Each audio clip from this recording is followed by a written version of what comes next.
curtains dance and glow. I know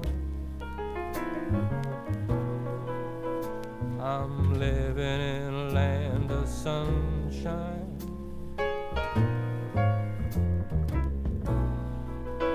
No inclinations to go.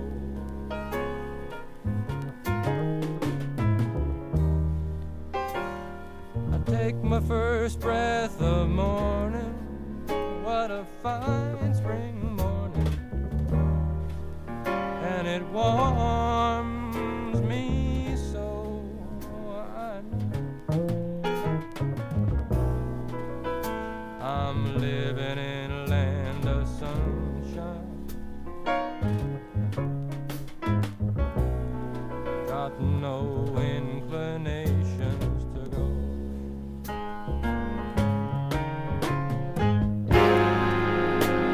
My friends say, won't you come and visit?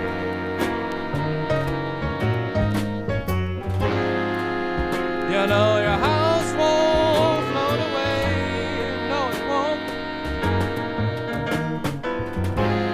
But you know I'd surely miss it. So it's here I'm gonna stay. Here I'm gonna stay. Here I'm gonna stay. Here I'm gonna stay. Inside the Parisi Palace, high above 2919 East Broadway. This is a special live edition of the Jake Feinberg Show. Coming to you live on Power Talk. Please go to our website, powertalk.live. Download our free app and stream all of our live local programming, including Solomon on Blast, the Jim Parisi Show, and yours truly, the Jake Feinberg Show.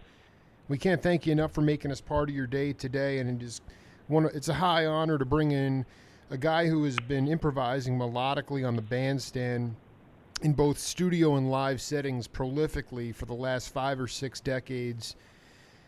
He is part of a generation that really kind of was making up the rules on the bandstand, and there were so many live gigs and so much cross collaboration that it breeded this brotherhood of love and sisterhood of love that created new vocabulary in music. It's still going on today, but it's a little bit different in the saturated times of YouTube. And what a high honor, trumpeter Randy Brecker. Welcome to the Jake Feinberg Show. Well, thanks for that great introduction, Jake. How you doing, boss? Pretty good, feeling pretty good. Did you recognize that opening cut? I know it was just a horn arrangement in the background, but I wasn't sure if you recognized it. Yeah, no, it sounded familiar, but I was going to ask you what it was. That's an album that really started to trip me out. Again, not on Randy Brecker, but that was John Simon. John. Okay, John. I knew it was familiar. Yeah. Okay. Well, I haven't heard that in about 30 or 40 years. So I mean, it was like Dennis Whitted, you, Hojo. And I mean, this is one of the most familial. I think that's just where I wanted to start with you is if you could talk a little bit about the brotherhood and sisterhood that existed, because ultimately, Randy, as you know, the music came out of the community. It wasn't made, it was developed communally. And I wanted you to just talk about the first time that you really felt that and engaged that. Well, it's very true, first of all, and in all genres, really, mainly because we saw each other a lot every day. There was, because of all the sessions and because of all the gigs, and there weren't machines in the way, we had to really play together. So it was definitely a communal scene. There was a lot of cross-collateralization, I guess you would say, between different genres, guys from the rock world meeting jazz guys and vice versa. It was a real exciting time when I moved to New York in the mid-'60s, particularly, where you got the old vestiges of the old studio scene with everybody showing up in suit and ties, and great arrangers around like Gary McFarland and Oliver Nelson and all the classic guys like Snooky Young and Bernie Royal and Ernie Royal and Bernie Glow, and Mel Lewis, on the scene. Herbie Hancock doing sessions, and at the same time there was the rise of jazz rock, Blood, Sweat and Tears, the Blues Project in New York, and there was a great funk scene. Fred Wesley had moved to town, and James Brown was around playing with all those guys. So I can't go on and on enough about how there was truly a communal scene. That record was a typical example of people. If I'm not wrong, there was a couple John Simon records. Dave Holland is on one of them. Oh my God! I mean, this is the second one with it, and the picture on the back gatefold shows you, and I think it was either Blue Lou Marine. I think it was you and Hojo, and then Holland's up on this sort of elevated stand. But the album swings so hard because at that same time John Simon's producing Leave On the band. It's like Randy, here's the reality is this. I've done this week alone I've interviewed a myriad of cats, including Michael Carvin, and he talked about what's happened in today's world is that you have one-dimensional players. I'm 38 years old. My generation, younger generations, they will come at it and say, I'm a jazz guy, I'm a hip-hopper, I'm a rock guy. They've stratified, they've become one-dimensional. You guys were masters of all trades, and you had a deep bag of songs. I mean, how do you account for that elasticity, and in your playing, and how have we gotten to a point where people think it's what Michael's overall arching point is that drummers, quote unquote, don't study today the way they did before. Study meaning knowing all genres, knowing how to play all different rhythms. Yeah, well, it's very true. Well, it's simple. Guys wanted to work, and the more ways you could play, the more you would work back then because there was so much going on. Now, as you said, everything is codified, stratified, separated by a million radio formats, and guys tend just to have one little tiny bag that they work in, along with a million machines.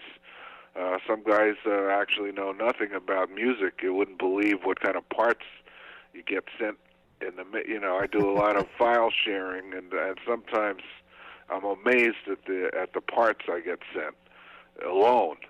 People don't know how to write out music without a machine. So it's just completely changed. Michael Carvin is right, and he's a typical guy who can play anything. He used to play at our club quite a bit under different circumstances.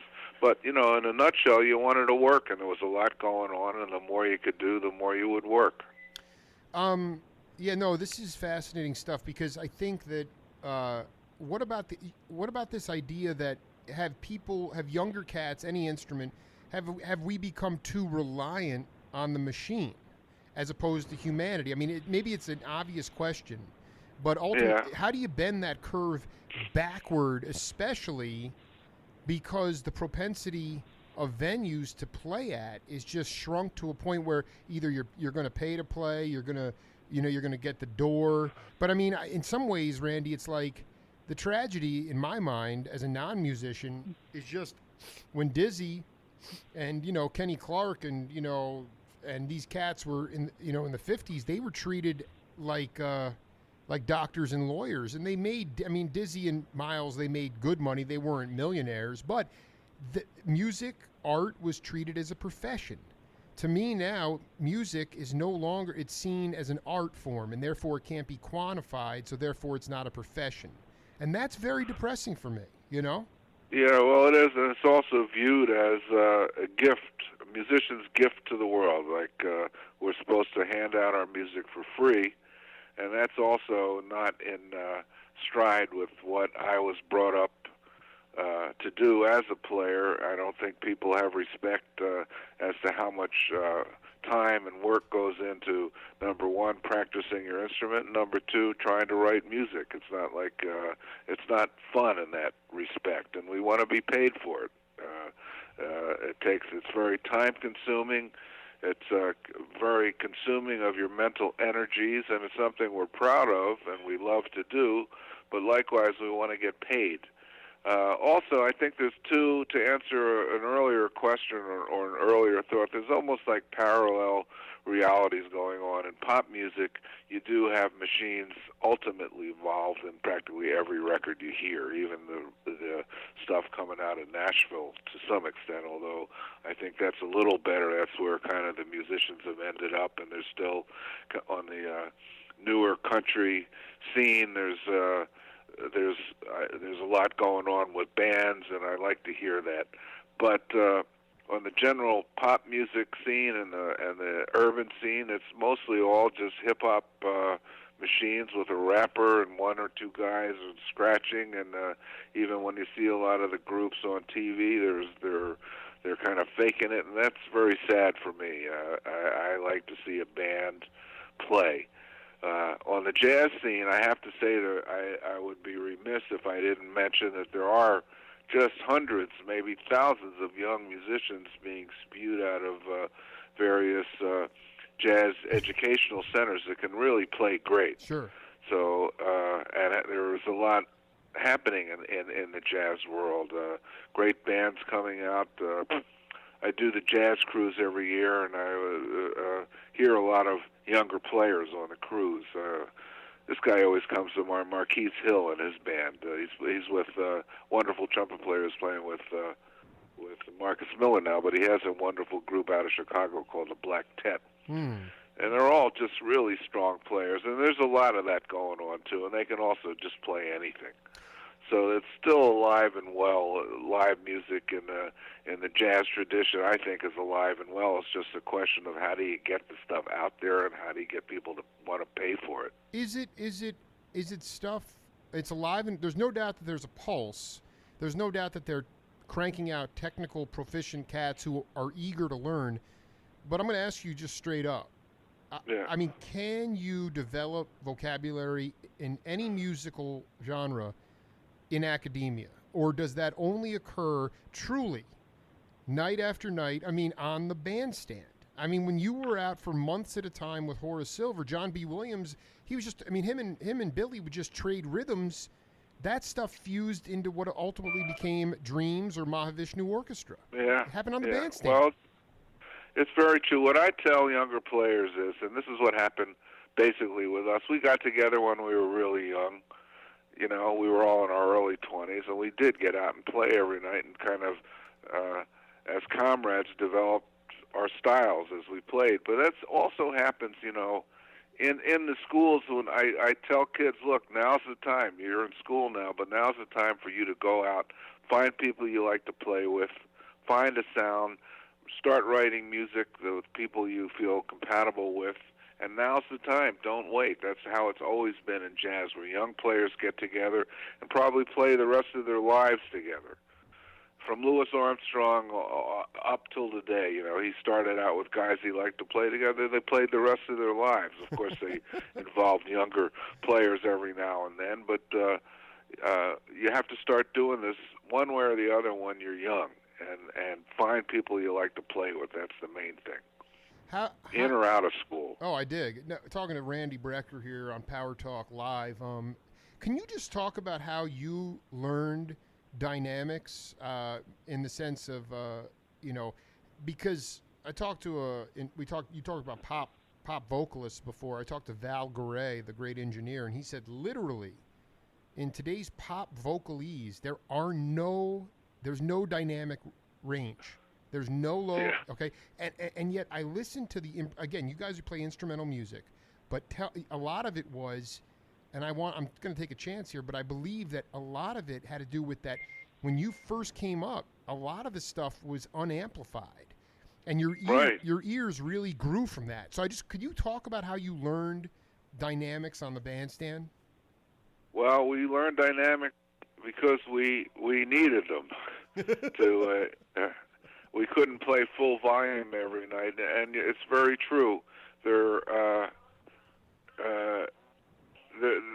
know, we had microphones. We didn't have monitors, and in the loud bands, you were easily overshadowed. So it was a constant talk among players, when to hit it, that we need a rest, and when to play softer. And it was just part of the lexicon, especially with Horace, always talked about dynamics. And when you hear his band, Art Blakey's band, and another particular, you always hear dynamics.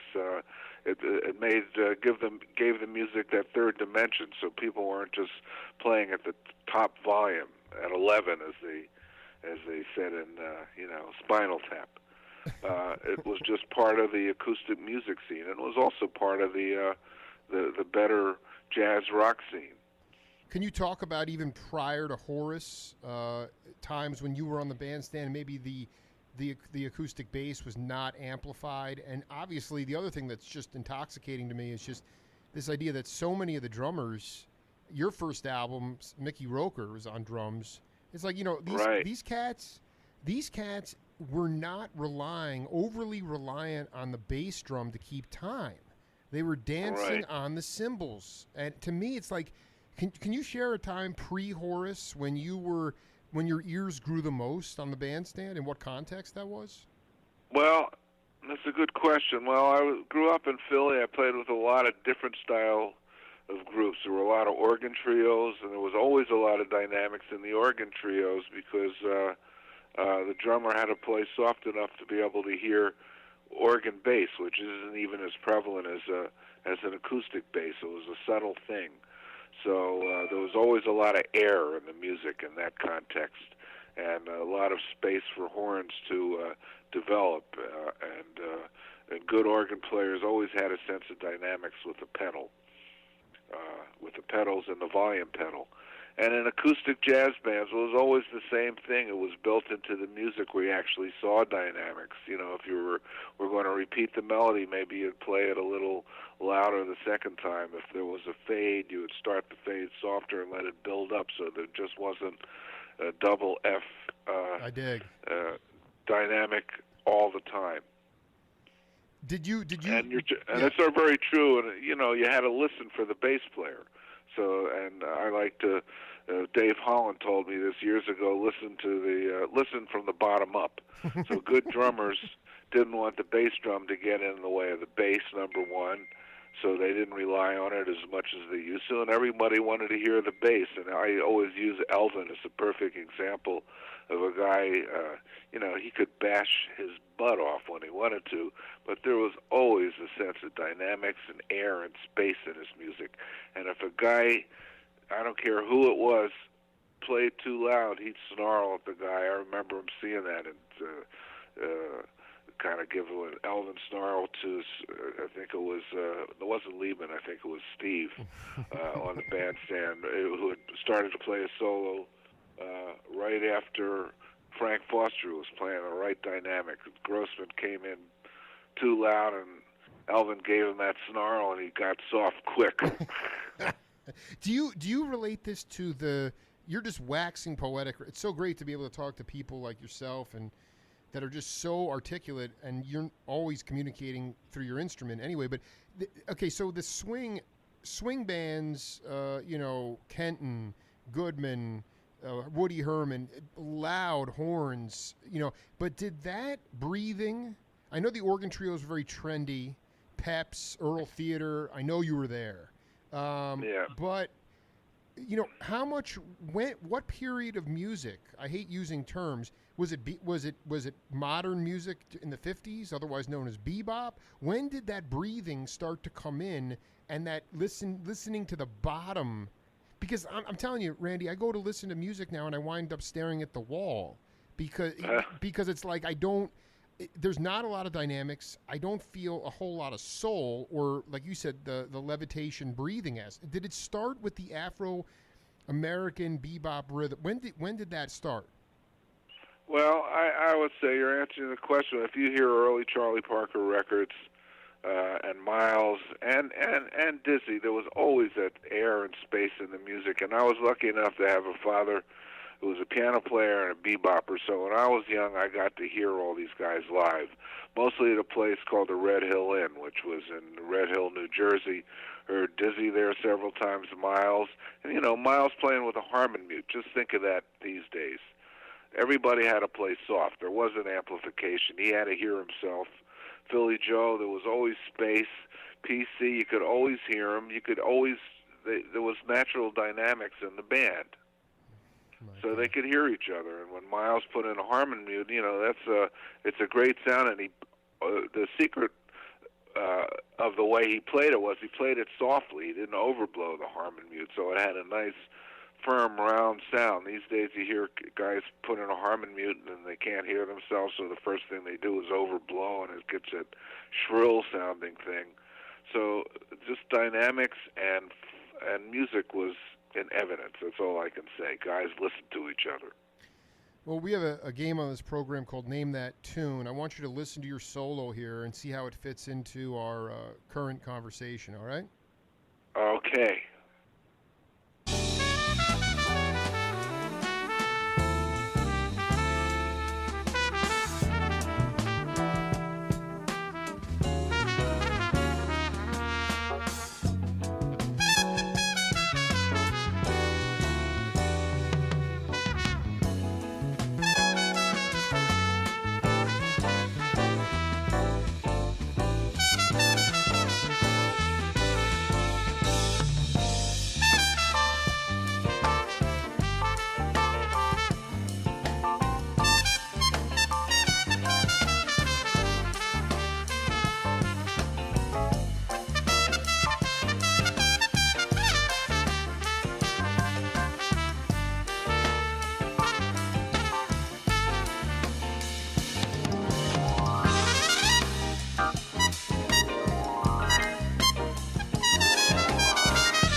Music on the Jake Feinberg Show, brought to you by the Stereo Hospital, the Circle Tree Ranch, Abbott Taylor Jewelers, and the Jewish Community Center of Southern Arizona, and we thank them for their support. All right, Mr. Brecker, what do you got for us?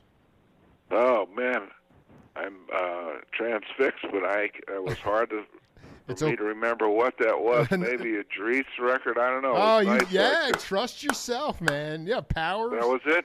Power of Soul. Oh, the name okay. Of that, name of that tune was Peace of Mind, 1974. Grover, Bob James, Gary King, Joe Beck, Ralph McDonald, Randy Brecker. Now, this is the reality, Randy, because we're not going to this is not about preservation. This is about promotion. But, I mean, the truth is, when I interviewed Bob James, I mean, the format on radio when you were coming up, it wasn't, this track is 9 or 10 minutes long.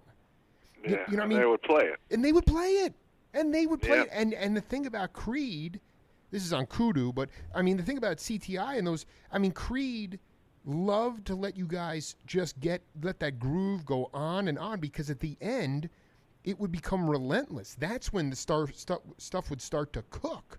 So, I mean, how do you, younger cats, I think there's a number of things. They don't feel like they have enough opportunities to develop their individual sound. The gigs aren't available, and everything's crunched down now to 2 or 3 minutes. It's got to be super tight, and, like we said, it's not always humanistic. But how did that stretching out in the studio lend itself to burning music? Because these records burn, like, they hold up better today than they did then. Yeah, well, part of it was, like you said, we could stretch out. A big part of it was the fact that we were recording at Rudy Van Gelder's, which was a wonderful open live space with great ambience and great dynamics in the room. Once again, that word air comes in, where your sound it was just really easy to play. It was like doing a live gig. it felt so good to play in there. That's also another problem with studios now. Number one, in New York, there are hardly any larger studios, and they're all super padded, with stuff on the wall, so your sound goes about 3 inches and drops into a thick carpet. That studio was just unbelievable. A lot of fun to play in. And we were given the space.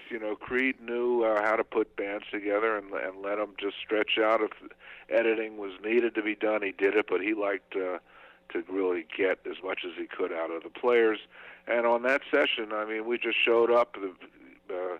Bob gave us the music, and we played it, without rehearsing a million times and doing a million takes. We just were doing quite a bit of that. I was doing a bunch of sessions, so I was a pretty good sight reader, as we all were, and we just played our hearts out.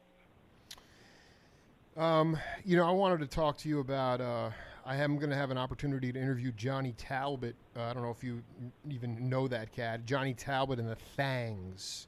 And he was... No, I don't think so. He was Oakland Funk before Jimmy Brown, okay? Okay, yeah. and then Hank Ballard and the Midnighters and Dyke and the Blazers. Were you getting off on these early 60s black horn bands? Did you play... I just interviewed Tropez back-to-back last 2 weeks, did 2 hours, and he played in R&B groups. He played in organ trios, but he also played with the 3 Degrees. And I want to go back and know, did you play with R&B groups before your jazz career took off? Well, it was kind of during. I'll tell you an interesting story. I went to school with Booker T. Jones. Get out! Who was going to Indiana University playing trombone in the second band. So I got to know him really well. Oh my God! And this is before I really was familiar with Green Onions and Stax. I knew he was famous, but he was in school for a couple years, so he started a Booker T, and he couldn't quite call it MGs because we weren't in Memphis. We were in Bloomington, Indiana, but he did a bunch of gigs around town. So I got to play with him for a couple years and learn, just be around him and get the whole history of that thing. And later, Second Dreams record, we did it in Memphis, and Steve Cropper was our producer. So I had a lot of that in my blood system. Also, when I moved to New York, my first kind of steady gig was at the Metropole with a soul band playing for go-go dancers. What was the name of the band? What was the name of the group? I think it was called the Soul Searchers. It wasn't any group you would have heard of. I think it was called the Soul Searchers. Right. But they did all the repertoire. It was a good band. Couple horns. I got to play a lot, maybe 5 shows a night. It was a steady gig. And I listened to all that stuff on the radio, and early on I think I mentioned him earlier, I got to do a session with, it was really a jazz session with Fred Wesley. And he worked a lot as an arranger, so I got to play with him and got pretty familiar with that whole way of writing. He was a big influence on my writing. Eventually even got to play on some James Brown sessions. Wait, hold on. I want to go back. Wait, hold on for a second. The Booker T thing just blew my mind. I've done 2 interviews with Booker. Can you talk about the Memphis, because he idolized cats like McDuff, but obviously he loved Joe Dukes. He loved that rhythm, but you're telling me that he was already a firmly established record. He was cutting those records, Booker T and the MGs, and he was going back to school at Indiana? I'm telling you that to get a degree in music composition, and he was playing trombone. Oh, that is so bad. Band. What a ridiculous. This is so. Can you said, and I learned all that stuff. But for the audience worldwide, could you just go a little deeper and talk about what that? Well, I wasn't, because the Stax and Green Onions and that whole southern aspect of soul music wasn't that prevalent in Philly, where I was from. I heard a lot of James Brown, Little Stevie Wonder on the R&B station, but I hadn't. Quite honestly, when I got to school, which was in 1963, and if I'm not wrong, he'd already recorded Green Onions by then, I think. No, I'm going to look that up. I think it was already established. People always said, this is Booker T. Jones, Booker T. and the MGs. I had never heard of him. This is so ridiculous. This might have been 64 by now, but I'm pretty sure this is my first year, because I wasn't a great sight reader yet, so we had three full-fledged jazz bands at Indiana University, and for the first semester I was placed in the second band to get my reading together, and he was playing trombone in the band. And he liked the way I played, and I got pretty familiar with his music because he was so well known. Everybody was talking about him. And he put a band together that year with a good bass player named Brent McKesson, who was a wonderful player who ended up playing in the Airmen and Notes. We had a good band played for sororities and fraternities around IU, Bloomington, and Indianapolis. He had a white Cadillac convertible, so I guess he had already had some success that I used to be proud to drive around campus in. But it's just a little side thing, but I quite often forget about it. I've seen him a few times since, and we laugh about it. But he was obviously a big influence out without me even really realizing it in a way. I mean, this is mind-blowing stuff.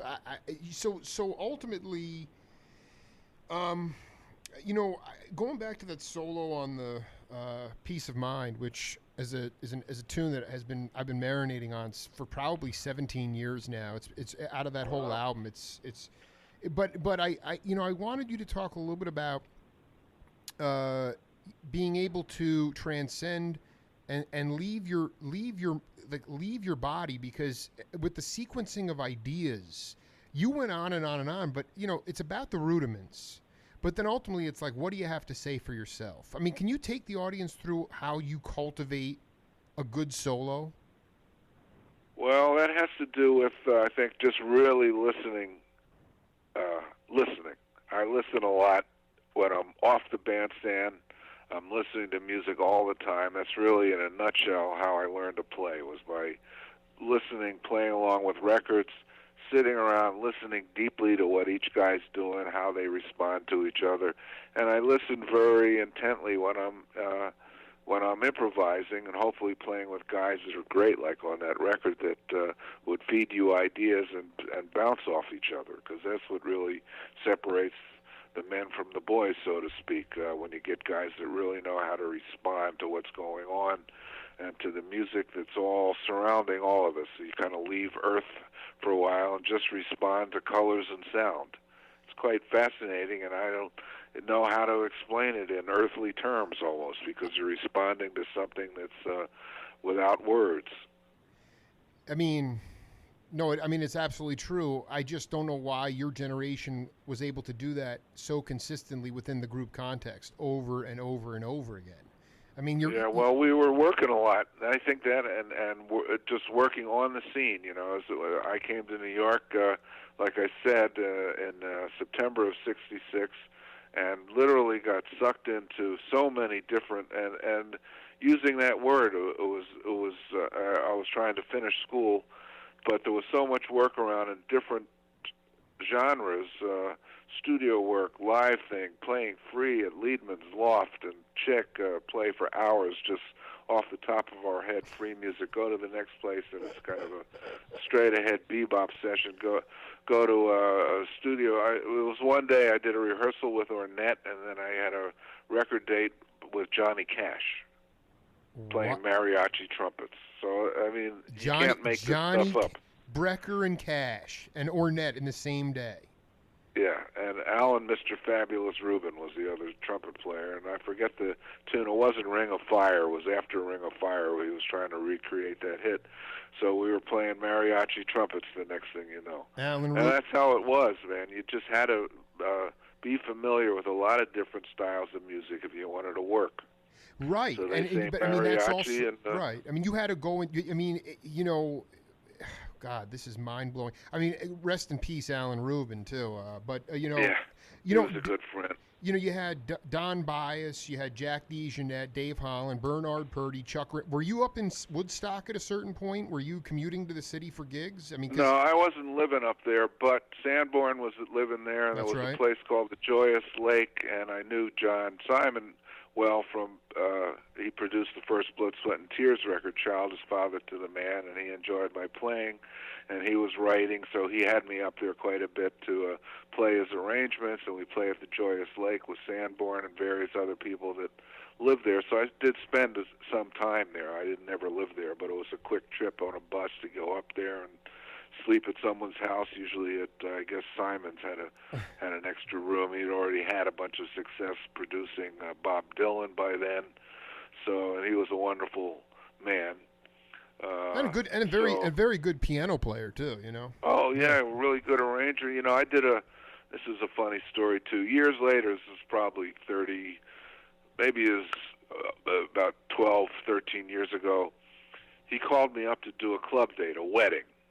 And if you would believe this was for a kind of wealthy couple, it was up in Connecticut somewhere, Connecticut by the ocean. There was a lot of yachts in the bay, and he arranged maybe 40 tunes for a quintet. He did just for that one gig. They're all really fine arrangements. With forget who else was playing, but it was a good band. But he arranged a whole book for this guy's wedding. I was going to say, when I interviewed Yuma Sultan, he said that it would just get crazy. I mean, did you play with Butter up there? I mean, was Butterfield in the Joyous Lake? Some. I played with his band sitting in because he was on the scene a lot, and I knew him really well. And I had gone to music camp with Sanborn, who was in the band, and I knew Gene Dinwiddie and the trumpet player. His name is escaping me now. He was I'm trying to Maria think. Moldauer's brother, I think, or something. But I knew all the guys. Philip, the drummer. I was also employed by Blood, Sweat, and Tears, and we did a lot of gigs together, the original Blood, Sweat, and Tears, at the Cafe A Go-Go. And I was very good friends with Sanborn. Like I said, had known each other since we were 15. So when he was in New York or playing with them, we'd pal around a lot, hang out. So you knew Bobby Colomby? Yeah, sure. I was in the first Blood, Sweat, and Tears, Child is Father to the Man. I don't think I even knew that. Yeah, look on the record. There's me standing there with a little kid on my lap. Oh my God, that's you! That's your kid or One not? of those guys is me with a goatee and kind of a salty look on my face. Yeah, and I think Simon was involved producing that possibly. Simon produced it. Yeah, he produced it. That's how I got to know him, and I learned a lot of the tricks of the pop music trade by playing on that record. How to build tracks from the bottom up once again, and double tracking the horns, and just little tricks of the trade that John knew. How did you Did you work with Colomby? Is a mercurial cat because his drumming is quite remarkable. But on top of that, I also going back to my interview with Bob James. He just talked about Colomby's ability to arrange too. I mean, was it evident that he had those chops right from the get-go? Well, he didn't have the technical chops, but he was a very musical drummer. I don't think he ever really studied drumming, but he grew up around jazz. You know, his father, Harry Colomby, was Monk's manager. So Bobby would come home from school, and in the living room it would be Miles, Monk, just kind of sitting around talking to his brother. Oh my God. So he just grew up. He was a bebopper first, but he was a natural drummer, a brilliant guy. He's still around. He eventually became vice president of West Coast operations of Columbia Records. He had a degree in psychology, so he was ahead of the game. He was a good businessman. He knew how to put things together. He called Freddie Lipsius, one of the great young arrangers of that year, who had a big band, and Freddie actually did the charts on that first Blood, Sweat, and Tears record. But Bobby inputted a lot of information. He knew he was very musical. He could sing everything that he couldn't write down, and he was a big part of that record and the subsequent records. Strangely enough, I just have to add this. I just got back from doing a crazy what would you call this? Aging rock star jazz rock tour in Europe with a Hungarian German guy named Leslie Mandoki, who puts together this large group every year. Sometimes Chaka's there singing. People like Bobby Kimball from Toto. Sure. Horn section, me and Bill Evans. Victor Bailey used to do it. Anthony Jackson. Good players. One of the featured artists on this, I just got back a couple of days ago, was David Clayton Thomas. So we did Modern Spinning Wheel. I can't believe all this stuff is so 6 degrees of separation because, I mean, literally David Clayton Thomas's social media person, he friended me on Facebook. And again, I'm coming out of left field because, you know, who have I interviewed? Danny Korchmar twice, Chuck Rainey, Kenneth Wright, Wow. Kenneth Rice, Amos Garrett, okay? All these cats talking about DCT back in the Young Street scene, right? So most of these people are like, where is this cat coming from, man, Jake Feinberg? But it's like, I mean, my tentacles, the thing that is just intoxicating is that you guys had your hands in 9 cookie jars. I know there were gigs, but it was truly love, man. I really think you would have done it even if there was no money in it. I mean, it was... Oh, yeah. Well, we weren't thinking of money back then. We were just having a great time. I mean, it was great to get paid, and we were happy to... I think we were all shocked that we were making as much money as we did with all the sessions, and the gigs were especially fun. Maybe they didn't pay that much, but the sessions helped finance everything. You know, you go hear Thad and Mel's band. In fact, I played in Thad and Mel's band for months, and that paid actually $20 at the Vanguard. But the cats didn't care because they were working all day. Well, and I mean, come on. I mean, the cost of living, you could keep up. I mean, it was not a crushing amount. You could live. You could. My apartment was $90 back then. Did you have your own loft? Did you have your own loft scene? It's funny, and we were just talking about that. I did have my own loft, and my brother had a loft. I was down on the Bowery, looking across the street at a flop house. I had 1,600 square feet, pretty well finished loft. I paid, I think, $4,000 for the fixtures, as they said. And I paid $175 a month. Oh for my God, that's ridiculous, dude. And had a studio, had a piano, drums. Cats came over and played. We would go over to Liedman's loft. We'd go over to my brother's loft. Was around the corner on Grand Street when he came to town. And he lived. Chris Parker, the drummer, lived above him. And Liedman's loft, that was probably the most prevalent. Where at one point it was a great funk drummer and pianist named Howie Wyeth, who was the grandson of the great painter Andrew Wyeth. I don't know. But this Second is floor mind-blowing. was, This is Chris Parker from the Fabulous Rhinestones. Is that you talking about? Well, Chris Parker played with Brecker Brothers. Maybe he played with Bob Dylan for years. And maybe, with Harvey Brooks and those guys. Yeah, that's unbelievable. See, this is what. So, all right. Well, we're marinating now. I'm going to put in another earfold test for you. Come back and we'll break this down. Okay. Okay, you got it.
All right, Mr. Brecker, what do you got for us?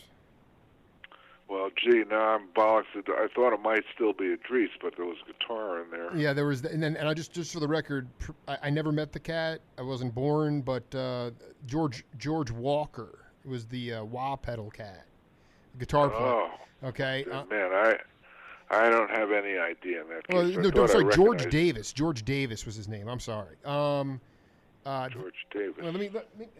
I gotta get the. Okay, that was 900 Shares of the Blues. Mike Longo. Ah, okay. Yeah. Okay. Longo, Joe Farrell, Ron Carter, Mickey, who was Mickey, you, and Ralph McDonald. Joe Beck.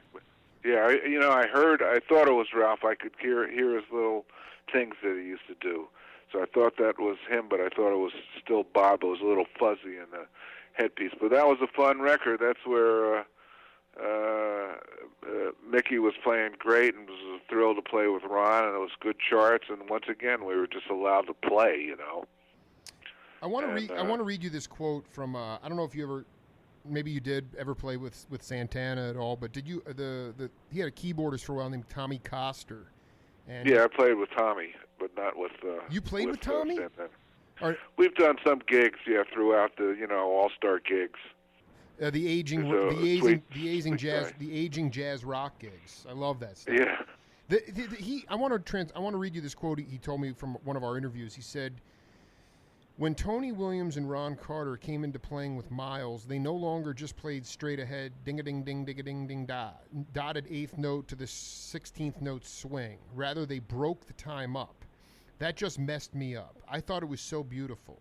They're breaking up the time, and there's freedom. And then all of a sudden, on My Funny Valentine, they start going into time. It lifted my entire being. That whole concept of no longer just playing hard bop, but breaking up the time and everybody having a space to create. All of a sudden, as the choruses went by, everybody started to swing the tune. After that, it became a whole new way of rhythm sections playing. I think it was the beginning of changing the way jazz was played." Now, can you talk about your own experience when you started to get that was essentially the beginning of your career. It was like mid-'60s, breaking up the time, going back into time. Right. Can you talk about that concept? Because to me, that was an explosive amount of growth for rock drummers, for a lot of cats. But I wanted you to talk about, even with you and your brother, how you worked on, with your rhythm sections, breaking up the time and then going back into time. Well, that's a good question, and we were all looking towards Miles's band for direction. That's all I remember. In fact, I remember sitting around with, I'm trying to remember this guy's name. I can't think of it now. He played piano with Sarah Vaughan, a great wig. It'll come to me probably after the. Of course, we'll figure it out. Yeah. But we're all sitting around. And he stood up and said, all you guys, it was me, Gene Perla, and maybe Liedman and Grossman and Don Elias. That was another, Carl was his first name. It'll come to me. Oh, Carl Schroeder. Carl Schroeder. Dude, badass. He wasn't afraid badass. to say anything. Yeah, he's a badass. He said, man, all you guys do is sit around here and talk about Miles. And he was right. But we all looked up to what was going to happen next. And to me, just to talk about that band for a second, what they had was just absolute trust in each other, because not only would they break up the time and then come back to it, but they would break up the form. And they'd just go out until left field, And at the time, I couldn't figure out if they knew where they were or they didn't know where they were. And part of the time, they didn't. They just weren't afraid to just, okay, let's just take it out there somewhere, and we trust each other to somehow musically find our way back, which is what they did.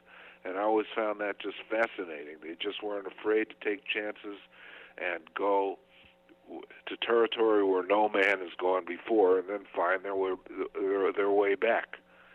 So that always fascinated me and us.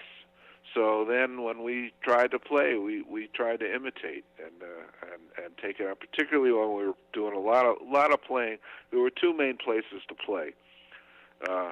Besides my own loft, I had a lot of sessions there. But the main two meeting places, and they all both interspersed, was Liedman's loft that I mentioned before. Also, Chick was in that building, and Howie Wyeth. Chick was on the second floor. Liedman was on the third floor. For a while, my brother was in that loft. That was an amazing place where we would just go play different styles, play anything, start a tune, and just go completely out, play for hours. The other place was Gene Perla and Jan Hammer's loft. They shared a place under the Williamsburg Bridge with Don Elias, and that was a little more less completely free-oriented because Don Elias was there playing drums, and Jan was a great drummer, too. So Grossman was over there a lot. I was friends with Gene. I had met him at Berkeley, and I had met Jan Hammer at a competition in Vienna in 1966.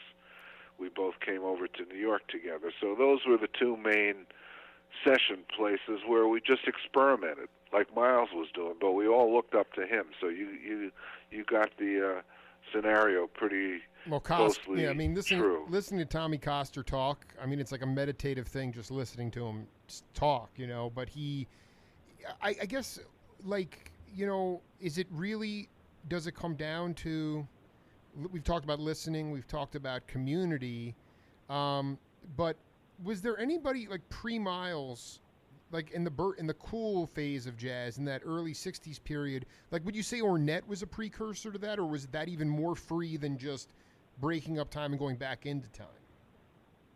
Well, Ornette was coming from another place, although at that time, he didn't do that much with the time. It was lack of defined harmony, right? Which was his strong suit. It was very soulful. It was almost like, being from Texas was almost like kind of country jazz in a way. But the time generally was always there, but the form was always undulating and going in different directions.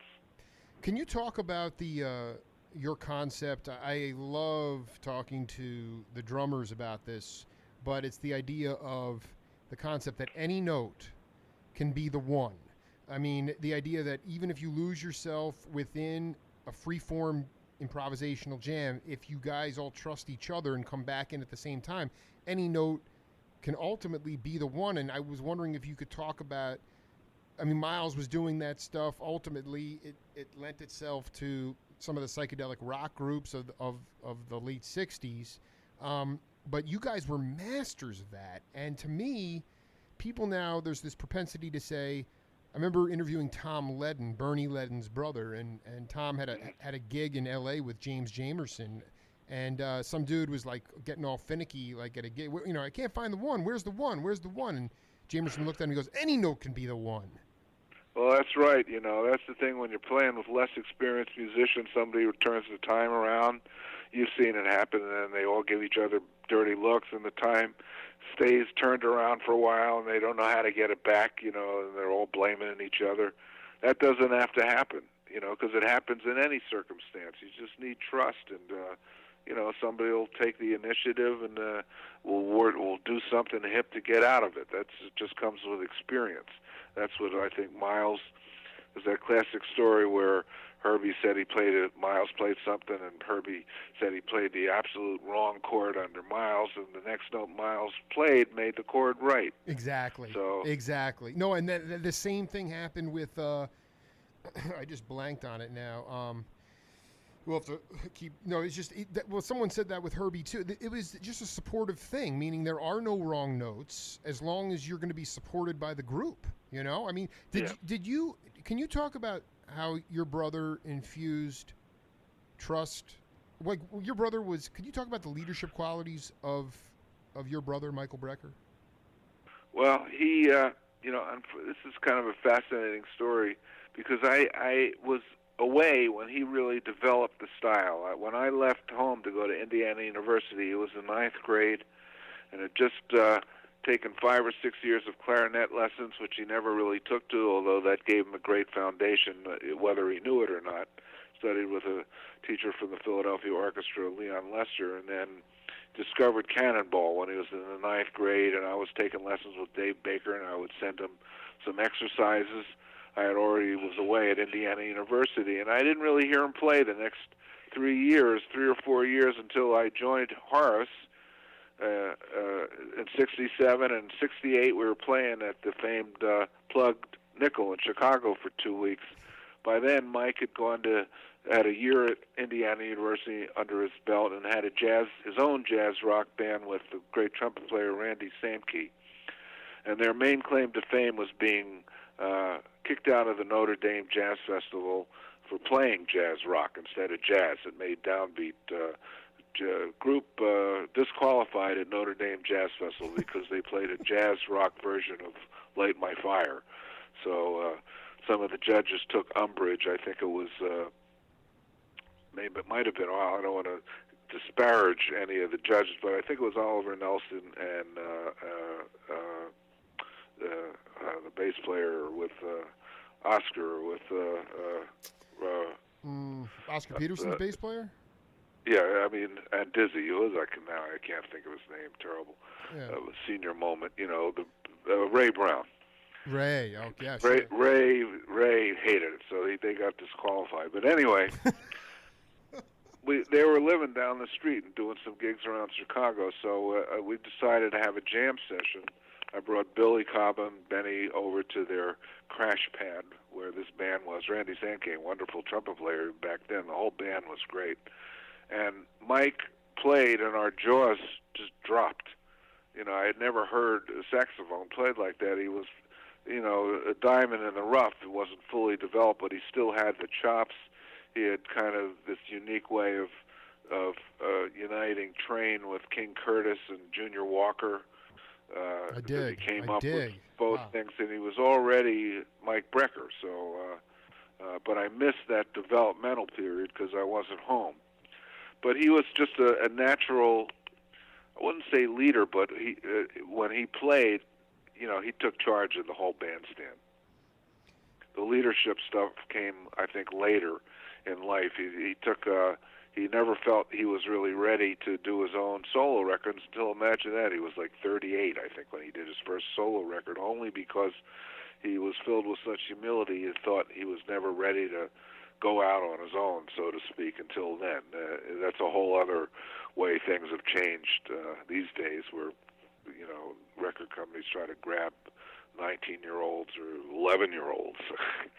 Yeah, well, I mean, and you know, if you don't make it on the first cut, you're done. I mean, there's no opportunity to cultivate talent. I mean, it's really. Yeah, that's very true. These are crises, but you know, I got one more piece of music for you. I think you're going to get this one. I must tell you though, because we were talking about it before. Actually, you actually mentioned the session itself, but this is near and dear to my heart, and so just enjoy it, and we'll come back. Okay.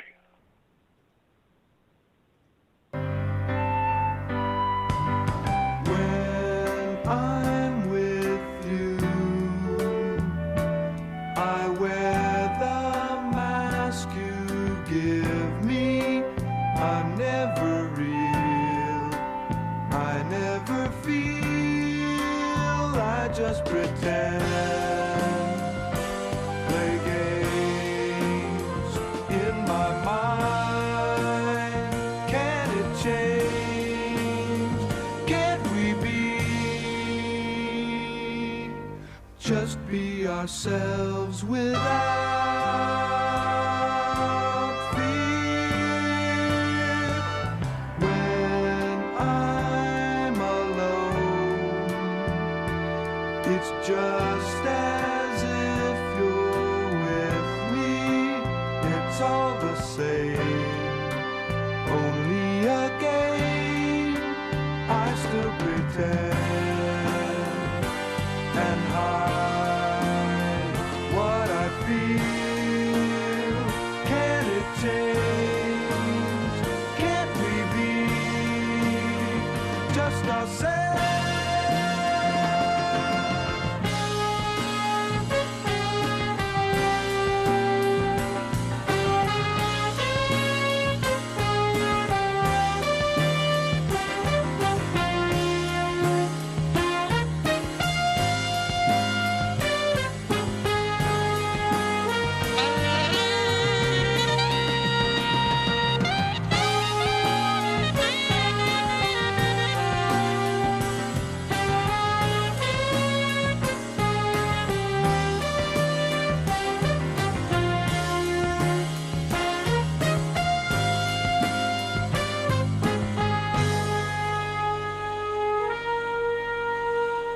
just be ourselves, just be ourselves, just be ourselves without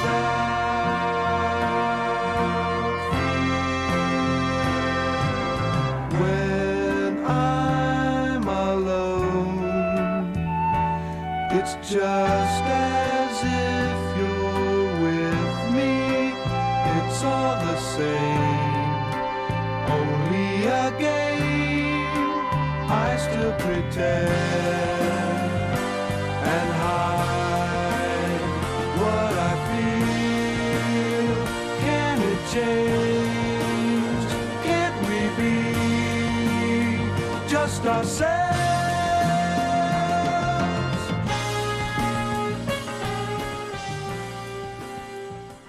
Believe it or not, I'm high-stepping all the time in my living room with my two daughters to that tune.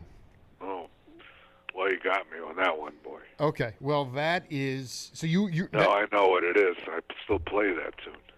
I'm so... You know, Randy, piano. because that's where my... That makes me cry, man. I listen to that. Yeah. I actually have never heard the first album with you guys in the Rain Jackets or the Coats. Oh. I'm obsessed with this psychedelic cover of The Mouth of the Dragon and Bob Mann and these cats are. Where did that singer come from? I mean, first of all, Grolnick.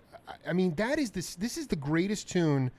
It is such a lilting tune, and I'm trying to say to myself, this is not like a turn back the clock thing, but I mean, it's melodic, it's harmonic. Obviously, Billy's playing the song. I mean. Yeah. This is Well, that was one of Grolnick's first tunes, and boy, it's just such a beautiful song. And that's Will singing it, Will Lee. It's not Eddie Vernon, who was the main lead singer. And the thing about that band that's so emotional for me to hear that stuff, because we lost three of those guys already, Don, Barry Rogers, and my brother. All that stuff was that people don't realize. All the music, there was no arranger per se on any of those records, and you should check out the first one because it's also great. I'm gonna go buy it right now because there's like 9 copies of the record store, so I'm gonna go buy. No, and your brother played a ridiculous solo on that. We got a chance to hear that, but go ahead, yeah, please. Yeah, but all the music on both those records were jammed up. We got together every day. It was really an idealistic period where we had time. We were working a lot, but every day we rehearsed. And was the advent of cassette players, so we could record everything. Everybody took stuff home, and we just bit by bit developed all the tunes as a band. No one ever wrote anything out. We didn't have a horn arranger. We just jammed everything up, and each day we would just kind of listen to what we had done the day before and add to it. And every day it kind of it evolved, a la kind of Mingus, like his music evolved. It was always space for a change. So the more we played the tunes, the different directions they went. And Will just moved to town. He was probably just 17 or 18. I called him up in Florida to ask him to come and audition. He was I was instructed by a good friend of mine who I went to college with, Gary Campbell, who said, well, there's a really good young bass player down here. He's only 17, but why don't you try him? We were looking for a bass player, and Will got the gig in about 10 seconds. He played so great, and he sang great, and Grolnick the same. And that was one of Don's first tunes. He was such a great composer, and even lyricist. He wrote the words too. I mean, you still play that? That tune is. I just play it. I love the tune. I can still play it on the piano. Whenever I get in the mood, I'll just play the whole thing. Before we wrap up set 1 here, I just wanted to ask you, being that I was born in 1978 after the heyday, and the drum machine was involved, and disco had infected everything, and a myriad of other things were going on. I always want to believe that Miles and cats like Lee Morgan and Freddie Hubbard, that they wanted to make a hit, to make a radio hit, but ultimately in their live shows, their mentality was to the audience, hey, listen, we really dig what we're playing, And we hope you dig it. But even if you don't, we're still going to burn because we love what we do.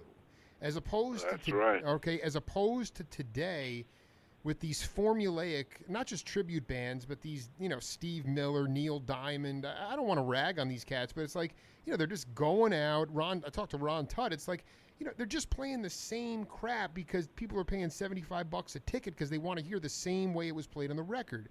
And I want to ask Randy Brecker, was there a point in your career where you were in that same mode where it was like, dude, we're burning and people can like it or not, and we're not going to compensate just because they may tell us to stop, people. Jimmy Cobb said it when Train was doing in the modal period, women would be standing up saying, make him stop, and they wouldn't stop, I mean, did you, go ahead. Well, you couldn't stop. We were up there to play. We wanted to have a good time, and our way to get over with the audience was to play as good and as honestly as we could. We didn't know anything else. The thought of playing down to an audience, it never occurred to anybody back then. It just wouldn't happen. But if they liked it, they liked it, and if they didn't, fine. But usually they liked it because we were playing our asses off. Well, Randy, we still do. And that's the beautiful thing, man. It was great to connect with you, man, and I would love to do part 2 with you down the road sometime. Okay, just let me know, man. I love all the interviews that I read, so I'm honored to be part of it now. You're part of it, baby. Much love to you, man. Talk to you soon. Okay, thanks. Later on. Bye-bye. Bye. It's been a heavy week here on the Jake Feinberg Show. Talked to Peter Albin from Big Brother and the Holding Company, Raul Matute from Cold Blood. Just heard from the legendary trumpeter Randy Brecker. We'll be back tomorrow with a couple more heavy cats. The Jake Feinberg Show continues to roll on Power Talk. And in the meantime, we're going to rejoin the Jim Parisi Show in progress. With WikiLeaks publisher Julian Assange, especially in light of the comments about the CIA. To take that material and start